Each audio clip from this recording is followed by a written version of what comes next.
ఆదికాండం 3:17. మరియు 3:17 ఆయన ఆదాముతో, నీవు నీ భార్య మాట విని తినవద్దని నేను నీకు ఆజ్ఞాపించిన వృక్ష ఫలములు తింటివి గనుక నీ నిమిత్తము నేల శపించబడి ఉన్నది, ప్రయాసముతోనే నీవు బ్రతుకు దినములన్నీయు. అంతకుముందు ప్రయాస లేదు, హల్లెలూయా. చక్కగా చెట్లు వచ్చేసాయి, దానికి ఫలాలు వచ్చాయి, చక్కగా ఫలాలు కోసుకొని తింటాం.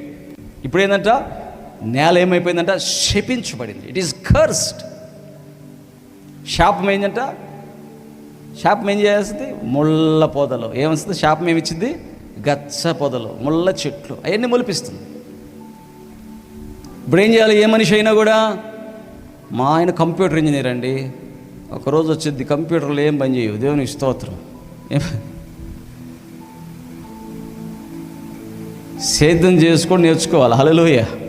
కనీసం ఒక 10 సెంట్లలో అయినా వరెట్ట పండించాలి, నేర్చుకోవాలి దేవునికి. లేకపోతే అన్నం కరువు రాబోతుంది. కరువు ఏం రాబోతుంది, అయ్యా 1,00,000 రూపాయలు ఇస్తారయ్యా, ఒక రైస్ కట్టిస్తావా అని అడిగే రోజులు రాబోతుంది.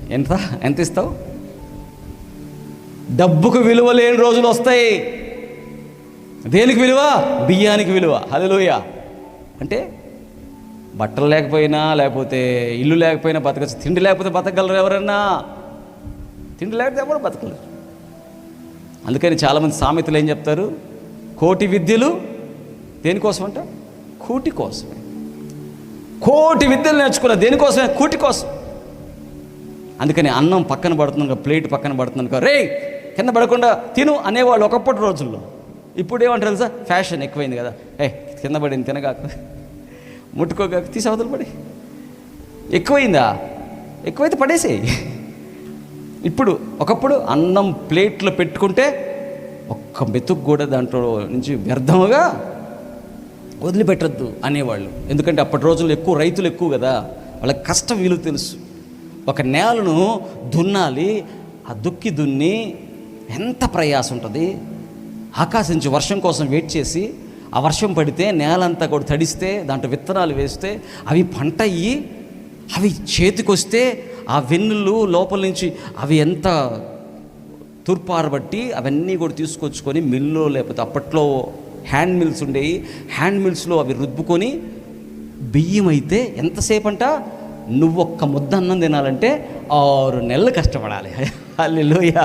ఎంత అప్పుడు అనేవాళ్ళు. అందుకనే రే ఒక్క ముద్ద అన్నం వదిలిపెట్టావా అనేవాళ్ళు. ఎందుకు? కష్టం తెలుసు కాబట్టి. ఈ రోజుల్లో కష్టం తెలియదు చాలామందికి, పిల్లలకు తెలియదు అసలు కష్టం. వాళ్ళకి పిల్లలకి తెలియక ఏం చేస్తుంటే ఎట్టబడితే అట్టు తింటుంటారు, ఎట్టబడితే అట్టు వదిలేస్తుంటారు, ఎట్టబడితే అట్టు పెట్టేస్తుంటారు, అనేస్తుంటారు. అంటే నేనేమంటాను తెలుసా, ఈ నేల శపించబడింది కాబట్టి ప్రయాసం అనేది ఆ దున్నే వాళ్ళకి తెలుస్తుంది.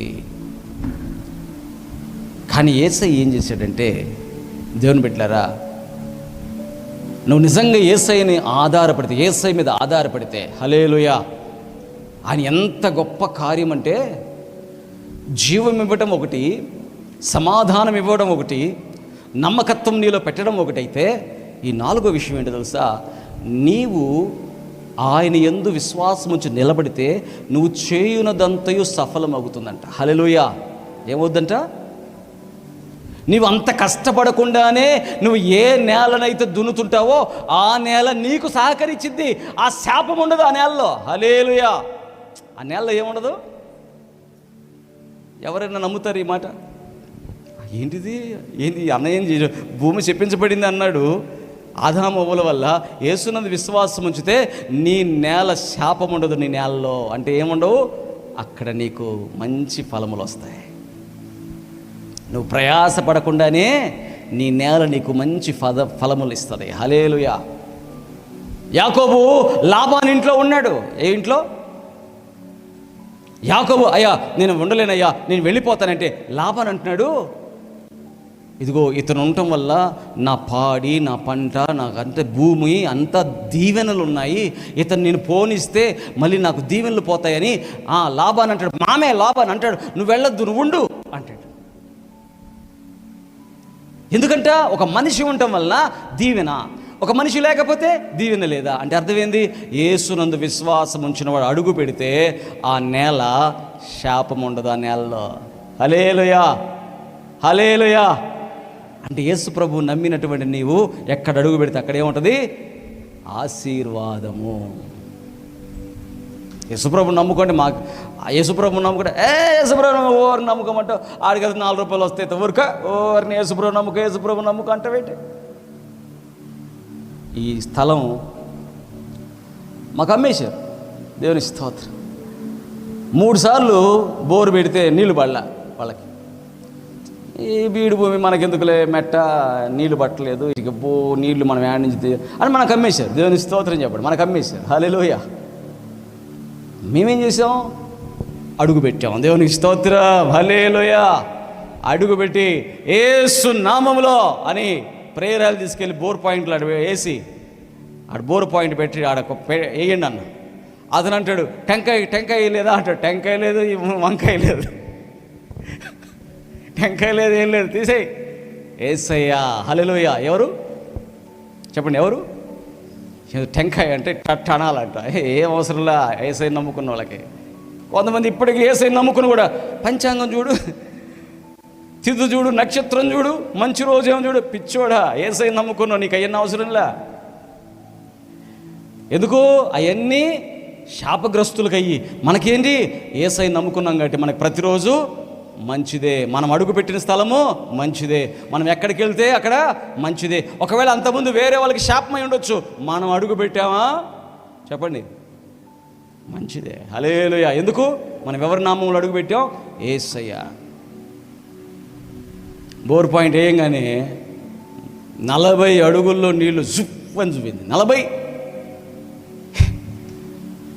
అక్కడే నిలబడ్డారు రోడ్డు మీద అమ్మినోళ్ళు.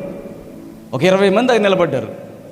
ఈ పాస్టర్ గారంట అక్కడ మంగళవారం ప్రార్థనలు పెడతారంట కాలువ కట్ట దగ్గర. ఈ భూమిలో మేము 3 సార్లు పాయింట్ పెడితే మాకు నీళ్లు పడలా, టెంకాయ 10 సార్లు తిప్పించాం, నీళ్లు పడలా, ఈయనేదో వచ్చాడు బోర్ పాయింట్ వచ్చింది చూద్దాం. 40 అడుగుల్లో నీళ్లు జువ్వంగానే ఆయన వస్తాడు. నాదేనండి పొలం అంటాడు. అమ్మి 10 సంవత్సరాలు అవుతుంది, అమ్మి ఇప్పుడు కూడా వచ్చి పొలం నాదేనండి అంటే అతను అనుకున్నాడు ఇది శాపం తింటే ఏం, కానీ నీళ్ళు పడ్డాయి ఏంటి? హల్లెలూయా. అయ్యా ఫిలిప్పు, ఏం నీళ్ళు పడ్డాయా అన్న? దేవుని స్తోత్రం. పెట్టి తాగి ఆయన కూర్చున్నాడు. అన్న కొబ్బరి నీళ్ళు లాగా ఉన్నాయి అన్న అంటున్నాడు. ఏ నీళ్ళంట? కొబ్బరి నీళ్ళు లాగా ఉన్నాయి అన్న అంటున్నాడు. దేవునికి స్తోత్రం కలుగునుగా. నిజంగా నా యేసయ్య పునరుద్ధానం చెందిన తర్వాత అంటున్నాడు. చదవండి ఒకసారి మత్తయి సువార్త 28వ అధ్యాయం 18, 28, 18. టైము 45, ఇంకొక 5 నిమిషాలు 10 నిమిషాలు క్లోజ్ చేస్తాం. 28, 18. మత్తయి సువార్త 28, 18.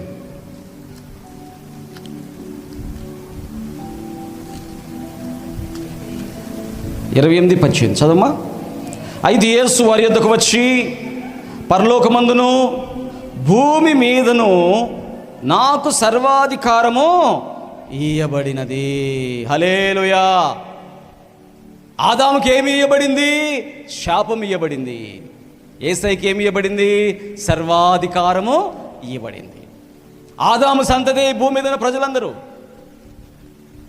యేసయ్య దగ్గరికి రాని వాళ్ళందరికీ శాపమే ఉంటుంది. కాకపోతే వాళ్ళు ఏం చేస్తారు? కష్టపడి దుక్కి దున్ని అని వాళ్ళు చాలా కష్టపడతారు. మనమేం కష్టపడ్డాం? ప్రార్థన చేసాం, ప్రేయర్లు తీసుకెళ్ళి ప్రార్థన చేసి దాంట్లో పోసాం, తప్పును వచ్చేసిన నీళ్ళు. మనమేం కష్టపడలేదే. దేవుని స్తోత్రం కలుగునుగాక. హల్లెలూయా. సరే, నా విషయం పక్కన పెట్టండి, సేవకుని కాబట్టి. ఇక్కడికి వచ్చిన వాళ్ళు ఎంతమంది?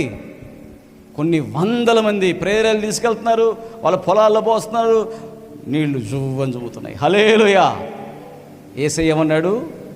పరలోకమందును భూమి మీదను నాకు సర్వము మీద అధికారం. సర్వము మీద అనండి. హల్లెలూయా. దేని మీద? దీని మీద లేదు, దాని మీద ఉంటుంది కాదు. నువ్వు నేల మీద అంటావు, నేల మీద అధికారం ఉంది. హల్లెలూయా.